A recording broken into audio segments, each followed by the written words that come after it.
Այն որ վարչապետի աշխատակազմից գնացել են բան առնելու, ասել են դե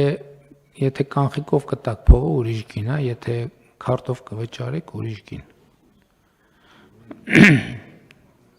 Հիմա ես ավելի եմ հակվում մեր գործընկերներից ռադիկալ հայացքներ ունեցողներ կան, միշտ որ այդ հայտարարությունը անում է, բան տենց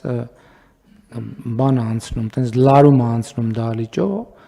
այս կանխիկի հարցը պետք է լուծենք։ Ժողովուրդ ինչն է սա, պետք կանխիկ փողը մի հատ կարակ բացատրեք։ Ինչ են անում մարդիկ կանխիկով։ Կա շարք են տալիս, ստվերային առևտուր են անում։ Ասենք ինչ պոզիտիվ բան կա, որ հնարավոր չի անել անկանխիկ փողով։ Բան ծննդին նվեր տալ հնարավոր է, հավելվածով տեղում քարտով փոխանցում ես։ Նվեր, այսինքն ինչ կա, որ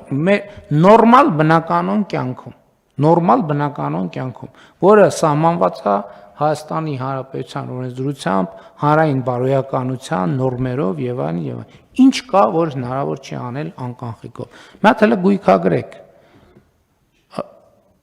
Անկանխիկով որ հնարավոր չի անել։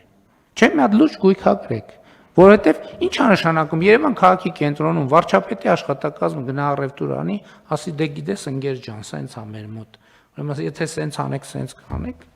փակեք այդ խանութը։ Փակեք այդ խանութը։ Ձևը գտեք, փակեք այդ խանութը։ Ստուգելու եմ, չգիտեմ, ասածս ինչքան է, փակեք այդ խանութը։ Այդ խանութում առևտուր պետքա չլինի։ Իմ վրա եմ վերցնում անձնական պատասխանատվությունը ու ամեն օր կողքով անցնելու եմ։ Միջև անձնական թույլտվությունս չլինի, այդ խանութը պետք է չբացվի։